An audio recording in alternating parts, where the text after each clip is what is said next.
Ang katotohanan ay madalas na isang matalim na tabak. Maaari nitong putulin ng mga tanikala ng kasinungalingan, ngunit maaari rin itong sugatan ng pusong naghahanap ng kasiguraduhan. Sa mga kamay ni Victoria, ang papel nagpapatunay na siya ang tunay na ina ng kambal ay nagbigay ng sagot sa kanyang mga tanong. Ngunit nagtanim din ng mas malalim na pagdududa sa kanyang pagkatao.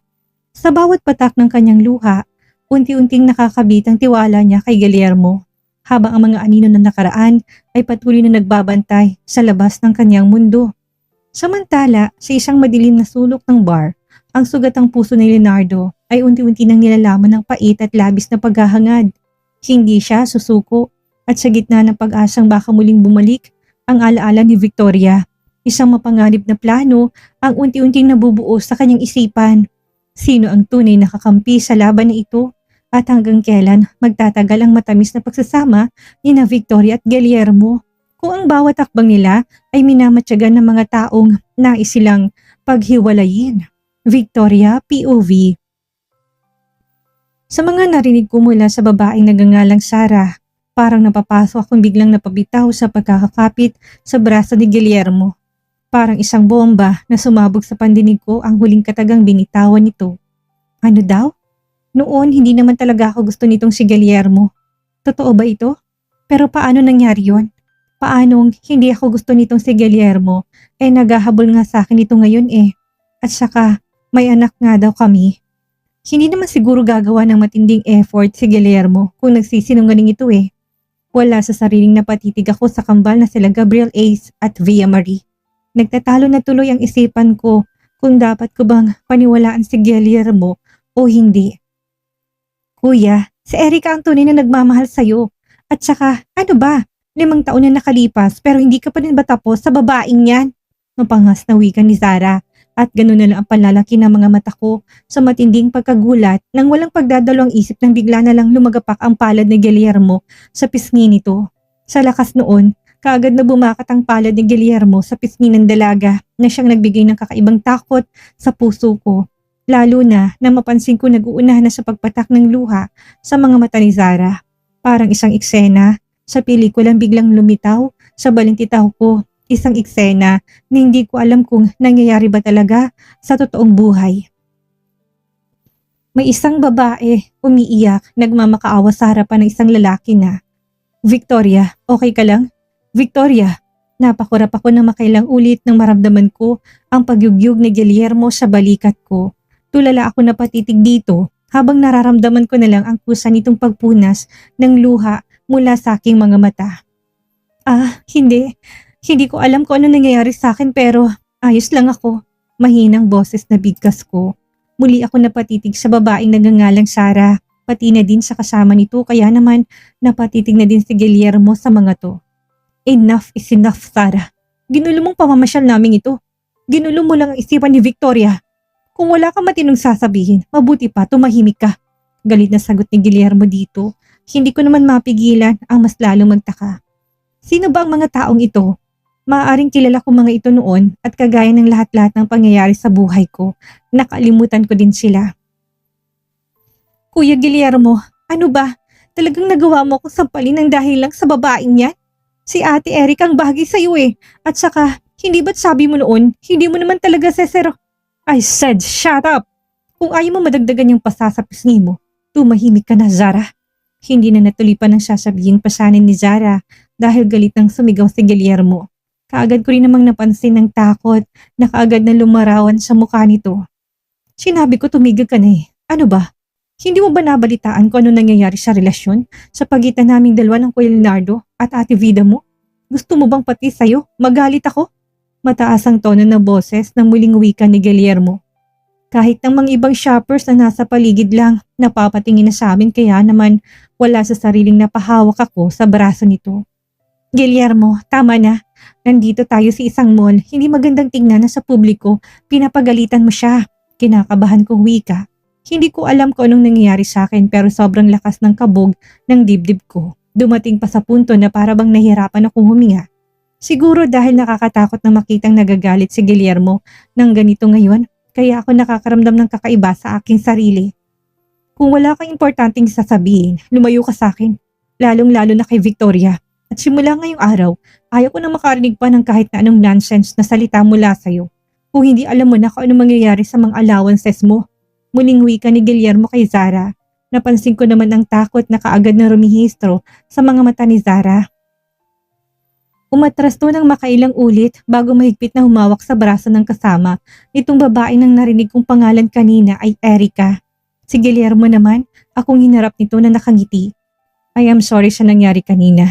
Kung ano man ang narinig mong salita mula kay Zara, huwag mo nalang pansinin, okay? Mahinaw nitong wika habang nakatitig to sa aking mga mata. Hindi ko maintindihan kung anong sinasabi ng Zara na yon. Pero sana sa susunod, huwag mo siyang saktan. Mahina pero puno ng pakiusap ang boses na sagot ko dito. I am sorry, Victoria. Masyado lang kasi ako nadala sa matindi kong emosyon kanina eh. Sa lahat ng ayaw ko ay may ibang taong nahamak sa'yo at magsalita sa harapan mo nang hindi maganda. Seryoso naman itong sagot sa akin. Alam ko naman yon, pero pinsan mo pa rin naman si Vida, hindi ba? At saka kung sakaling wala namang katotohanan ang mga sinasabi niya, hindi ka naman dapat magalit ng ganun eh. Sagot ko din dito. Pilit naman itong ngumiti sa harapan ko sabay hawak sa kamay ko at pinisilyon. I know. And I'm sorry, Victoria. Promise, last na yun at sa susunod, hindi na ako magagalit sa harapan mo. Promise. Nakangiti nitong wika sabay halik sa noo ko, kaya naman hindi ko na mapigilan ng mapangiti. Okay, at pasensya ka na din sa akin. Hindi ko rin kasi naiintindihan ng sarili ko eh. Kanina habang nagagalit ka, may bahagi ng pagkatao ko na natatakot. I am sorry, Guillermo. Sagot ko rin dito. No, please, huwag kang mag-sorry sa akin. Wala kang kasalanan. Ako itong pabigla-bigla ng desisyon sa buhay. But Victoria, always remember na nandito lang ako palagi. Always remember na kahit na anong mangyari, hindi ako papayag na mawala ka sa tabi ko. Seryoso nitong bigkas habang hindi nito inaalis ang pagkakatiting nito sa aking mga mata. Pilit naman akong ngumiti dito. Naniniwala ako sa'yo. Lahat ng sinasabi mo ay paniniwalaan ko, Guillermo. Good. Well, teka lang. Nasa na nga palang mga anak natin? Pag-iiba nito ng topic. Mas mabuti yon, lalo na tayo ko na rin pag-usapan ng mga nangyari kanina. Feeling ko kasi, na-stress ako eh. Ayun sila oh, nakapila sa bilihan ng ice cream. Pilit ang ngiti na sagot ko sabay turo sa isang shop. Nandun ang kambal kasamang mga yayas na mga to. Ah, ice cream. Okay sige, puntahan na natin sila. Ikaw, gusto mo rin ba ng ice cream? Nakangiting tanong ni Guillermo. Hindi ko naman alam kung iiling o tatango ba ako pero sa huli ko sana ako nagpatianod. Nang hilahin ako nito patungo sa nasabing ice cream shop. Habang naglalakad kami ni Guillermo patungo sa nasabing shop, nakita ko pang nakatayo si Zara kasamang babae kasama nito sa hindi kalayuan sa amin. Nakatitig to sa amin ni Guillermo habang kitang-kita ko sa mukha ni Zara ang galit. Guillermo, nandiyan pa mga pinsan mo. Pabulong kong bigkas kay Guillermo. Hayaan mo siya, huwag mo na lang siyang pansinin. Titigil din naman ngayon mamaya. Parang wala lang nasagot nito sa akin. Wala na akong nagawa pa, kundi ang tumango na lang. Well, kung walang problema, edi ayos lang. Ayaw ko na rin kasing isipin ang mga nangyari kanina. Ayaw ko rin na masirang araw na ito, lalo na't alam kong nag-effort din tong si Guillermo na gumawa ng mga bagay para maging masayang araw na to sa aming lahat. Wala na akong nagawa pa kundi ang tumango na lang. Iniwas ko ng paningin sa dalawang babae at tuluyan na naming nilapitan ng kambal na noon ay nasa counter na. What do you want? Sabihin mo sa akin at nang maisama na sa order. Nakangiting wika ni Guillermo. No, hindi naman ako mahilig sa ice cream eh. Katagang namutawi sa bibig ko. Hindi ko alam kung totoo ba yon dahil wala naman akong maalala. Bastang alam ko, hindi ko feel na kumain ng ice cream. Naging maayos naman ang sumunod na sandali sa amin sa loob ng mall. Nag-shopping kami, nag-enjoy ang kambal sa mga games at higit sa lahat, wala nang ginawa si Guillermo kung hindi tanungin ako ng tanungin kung ano pang gusto ko. Feeling ko nga sa pamamasyal naming ito, ako yung pumaldo eh. Ako kasi maraming pinang-shopping sa aming lahat. Are you sure na wala ka ng gusto? Kakain lang tayo tapos uuwi na. Nakangiting tanong ni Guillermo sa akin. Muli akong tumango. Ayos na ako, Guillermo. Ang dami mo na nga pinamili sa akin eh. Nakangiting sagot ko. Marami na ba yun? I think kulang pa. Bala ko kasi na magstay na muna tayo dito sa Metro Manila hanggang sa lumabas ang DNA test result. Nakangiting sagot nito sa akin. Actually, okay lang naman sa akin ang ganitong klaseng senaryo. Walang problema. Siguro kung nasan si Guillermo, masaya akong sasama dito, lalo na't nakuha na talaga nito ng buo ang tiwala ko. Mabilis na lumipas ang mga araw. Naging mas masaya pa ang naging buhay ko sa piling ni Guillermo. Kung pag-aalagang pag-uusapan, wala akong masasabi lalo na't sobrang maalaga ni Guillermo sa akin. Ang kambal naman na sila Via Marie at Gabriel Ace ay mas naging malapit sa akin. Inangkin ko na ng mga anak ko nga sila eh. Habang nandito kami sa Manila, napapansin ko ang araw-araw na pag-alis ni Guillermo ng bahay. Sa tuwing umaalis to, palagi nitong sinasabi sa akin na sa opisina daw ang punta nito. Hindi ko alam kung saang opisina dahil nahihiya rin naman ako magtanong. Baka kasi kung anong isipin nito sa akin eh. Oo, mabait si Guillermo sa akin pero iniiwasan ko rin na magtanong ng mga bagay na alam kong mahirapan din akong maintindihan, lalo na't may amnesia nga ako.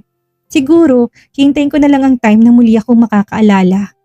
Alam kong mangyayari yun, lalo na't kasama ko na to na wala nang ibang ginawa kung hindi ang iparamdam sa akin kung gaano ko kahalaga sa buhay nito.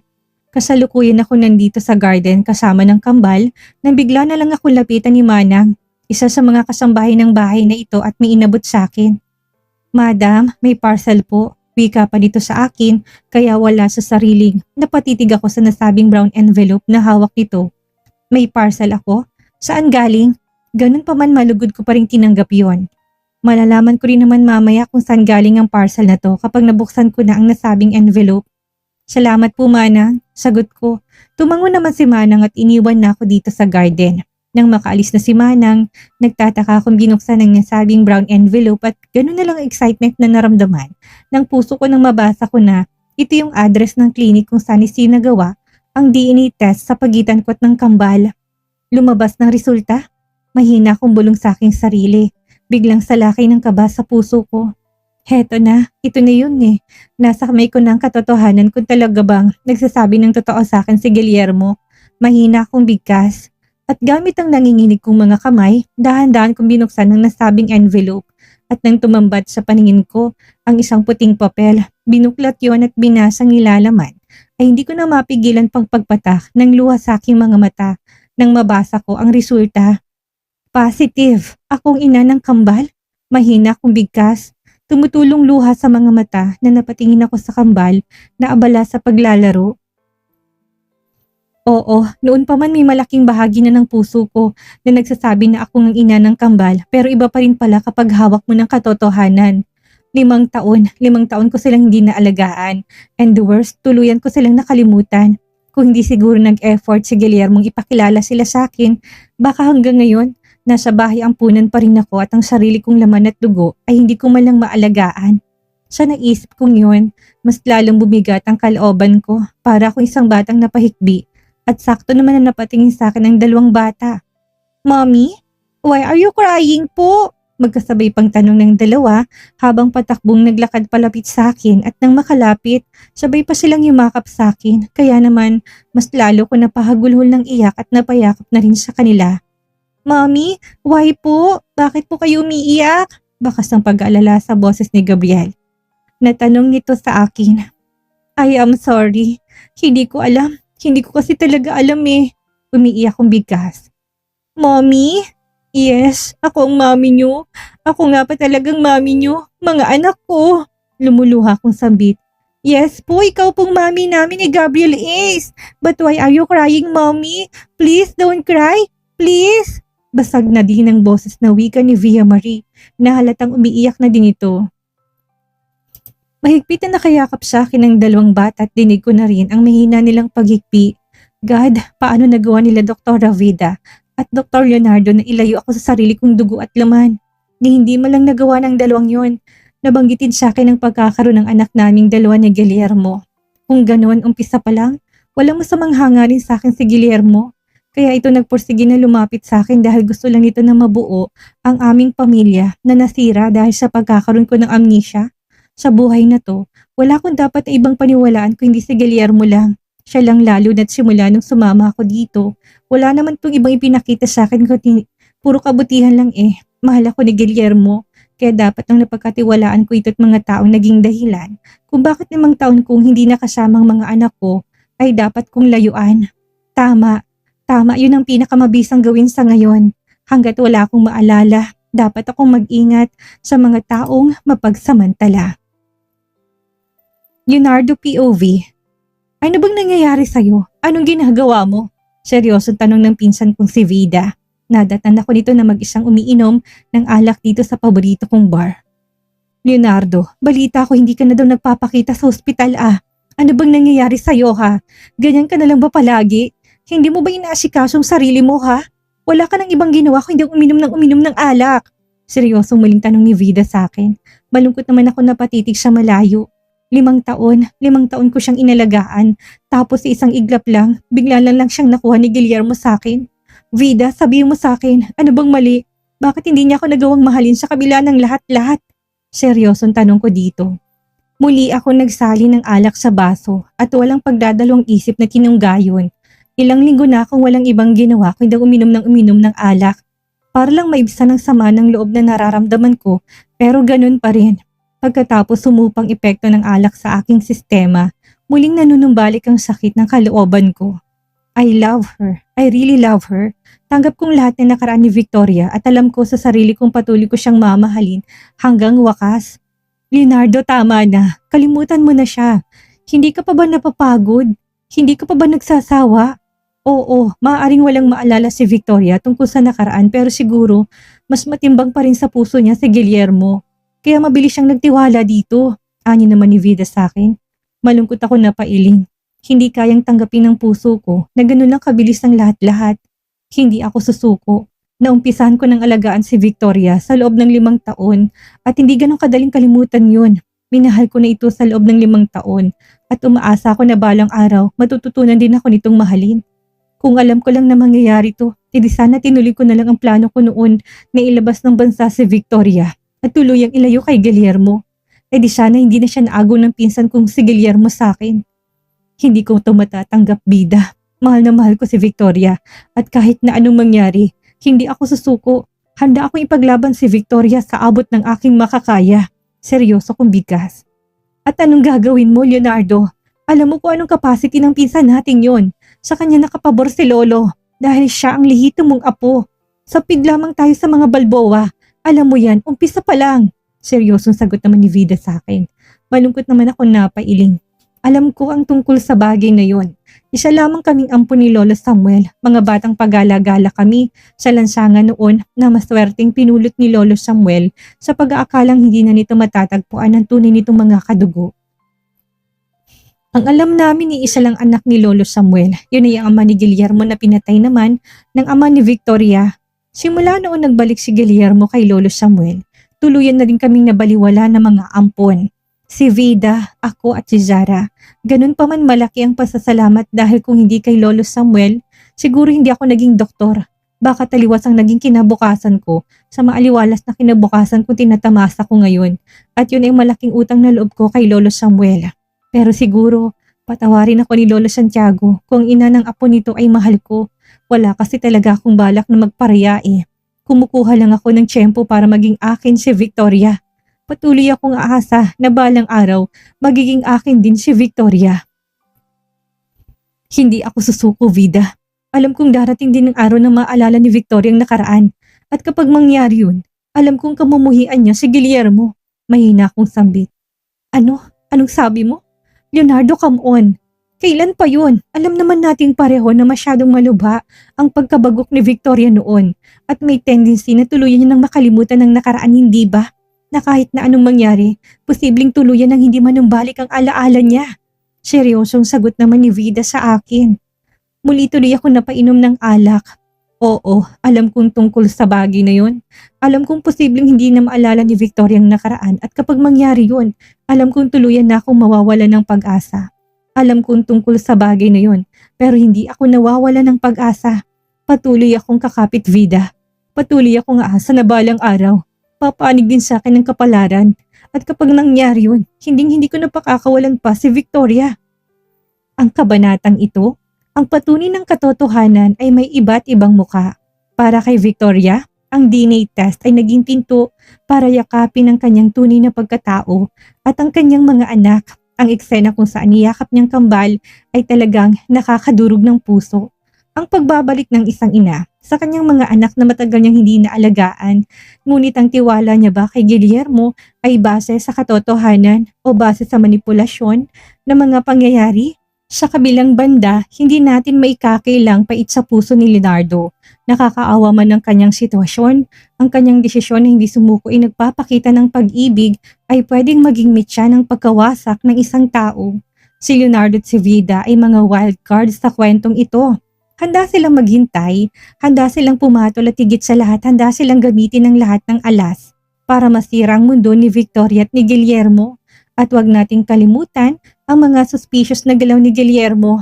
Araw-araw siyang umaalis at sinasabing nasa opisina siya. Pero ano nga ba talagang ginagawa niya? Isa ba itong paghahanda para sa kanilang kasal? O may tinatago pa siyang mas malaking sikreto na maaaring maging dahilan ng tuluyang pagkamuhi ni Victoria kapag nagbalik na ang kanyang alaala? Ano sa tingin ninyo? Tama bang desisyon ni Victoria na magtiwala ng buo kay Guillermo? O masyado siyang nagpapadala sa emosyon kaya hindi niya napapansin ang mga babala sa paligid niya? I-comment nyo ang inyong mga theories at ako si Miss Maria. Maraming salamat po.